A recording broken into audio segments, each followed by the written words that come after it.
Bath is the crown jewel of the cities of England, as Venice is of Italy's. Yet it's becoming more and more difficult to fit the high-pressure age of the petrol engine and the supermarket into a place designed for the sedan, chair, and a life of elegance. So Bath appointed a specialist team to prepare a plan, a team which had already distinguished itself by a world-famous study of traffic in towns. One of this team is Anne McEwen, an architect and planner. Traffic could ruin Bath, but remove all the traffic, and Bath would be ruined in another way. Who would want to live in a city where you couldn't use vehicles? We were asked to find an answer to Bath's traffic problems, how to make things better for the motorist, and how to prevent vehicles destroying the very things that make cities such marvellous places to live in. We tackled problems like congestion at rush hours, inadequate streets making it hard to deliver goods or park the car, busy trunk roads taking heavy traffic right through the most beautiful parts. It's dangerous. The noise is deafening. Vibration shakes buildings to pieces.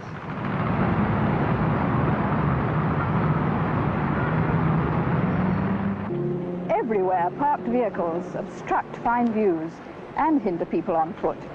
Imagine how much better all this would be without the cars in the way. This conflict between traffic and cities is universal. Look at Norwich, the most important town of East Anglia. Just like Bath, it's used by a far greater population than its own. Norwich serves farmers and communities for miles around and supports a huge variety of industries, from insurance to making electric motors. It's a pleasant city, friendly, homespun, a complete cross-section of England's history from the Normans onwards, full of quaint corners and unexpected discoveries.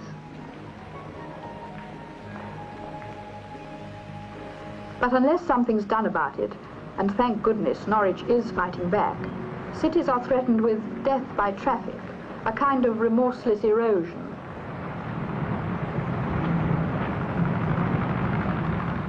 The centre gets crammed. People can't get about easily. There's nowhere convenient to leave their cars when they come to shop, so eventually they move out to surrounding areas. Then the shops move out to follow their customers, and the devaluation of the centre continues. New uses are made of what used to be living areas. The city begins to have no proper life after working hours. Fringe districts get slummy. Only the poor and old are left. But the architects and planners of Norwich are tackling this whole problem with tremendous vigour by revitalising dwellings that are still basically sound.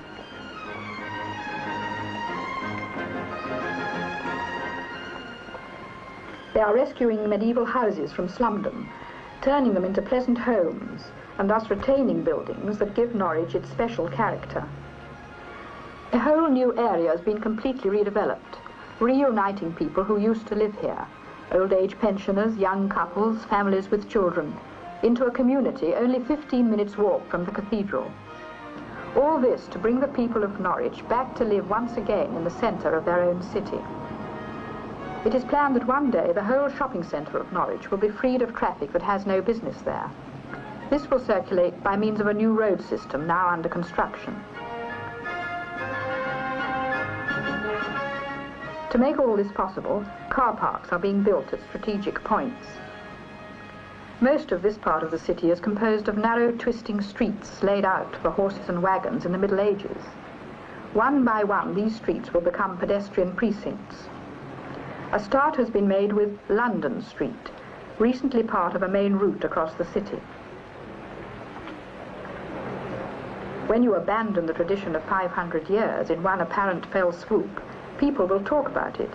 Well, I think they should have provided an alternative route for traffic before closing London Street. Well, you see, some of the shopkeepers were afraid that if you wouldn't let people drive their cars right up to the shops, they wouldn't come into London Street at all. Oh, it's much more pleasanter now than it used to be. It's going to be much more opportunity to do your shopping in comfort. There's no traffic about sort of worrying you all the time. People can now meander through the street instead of rushing and walking through the street. It slows them down. They can assimilate the shops, and it has increased business immensely. Don't you think so, Brian? I would say approximately 40%. The shopkeepers were worried about getting their goods into the shop and again out to their customers. but the council bore this in mind by providing access points at both top and bottom of the street. Well, another thing Norwich people were worried about was what was going to happen to the traffic if we stopped it from coming through London Street. Wouldn't it just pile up a bigger jam somewhere else? Well, basically it's been siphoned off into the one-way circuit which runs parallel. Much better for everybody concerned, really. The street is not really suitable for heavy traffic these days. Well, as far as the lower Goat Lane is concerned, pedestrians completely take their life in their own hands. The pavement outside my shop is only 15 inches, and it's dangerous. Our Traders Association have applied for this to be made into a shopping precinct, and I think this is going to take place, and this will be of extreme benefit both to pedestrians and the shopkeepers. In Bath, some of the streets have been all pedestrian for 200 years or so. Now part of the main shopping centre has been closed to vehicles and linked up with the long-established precinct by the Abbey, the Pump Room and the Roman Baths, the city's historic heart.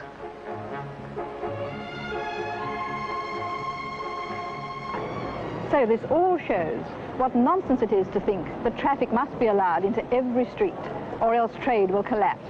It simply isn't true. We are convinced that traffic could be managed so that even more streets are freed once the proposed car parks are built. But these measures can't provide Bath with the long-term answers it really needs. We were looking ahead 30 years, when thousands and thousands more people will be owning cars. By the year 2000, national motorways will have taken away part of the through traffic, but the city's own traffic would still remain. For Bath is a shopping, tourist and commercial centre, as well as a university city. And what about the Georgian buildings, the river and weir? The terraces on the steep hillsides, the wooded green hills. These all combine to give Bath its character, and to create difficulties. Bath must have some new roads, but where, what kind, what is acceptable? A road in a tunnel under the hillside would take traffic through the city, get it to the centre, and still leave the beauty of Bath untouched. The tunnel entrances and interchanges would come in areas that are to be rebuilt anyway, so they would not interfere with the Georgian streets. Shoppers would park here at the edge of the central area. Goods vehicles would be allowed further in to service buildings, but only at certain hours. But if the centre is to be freed for people on foot, we must weave one new traffic road through it. We can slip this below ground level with the loss of only 2 good buildings, both of which could be rebuilt. None of this is pie in the sky. The car parks are already underway, and the tunnel tests have begun. But even if all this were done, it would still not be possible for everyone who wants to use a car in Bath to do so in 20 or 30 years' time. Some restrictions would be unavoidable, but Bath would be saved and safe. Here's the famous Pulteney Bridge, just as it always was, but with a new restaurant built over the sluice gate on the weir. This will be linked with an exciting multi-sports area, 3 indoor swimming pools and plenty of space for other activities. A whole part of Bath newly rethought to bring pleasure and recreation right into the heart of the city. All cities need to examine the quality of life they offer. After all, everything we mean by civilization springs from cities. The opportunity to share pleasures, the freedom to be quiet and think. That's what we have to recreate and protect. Whatever plans are made, whether for traffic or rebuilding, we must be sure that they really are going to make our cities not just settlements where people merely exist amid a whirl of traffic, but places to enjoy and to live in fully.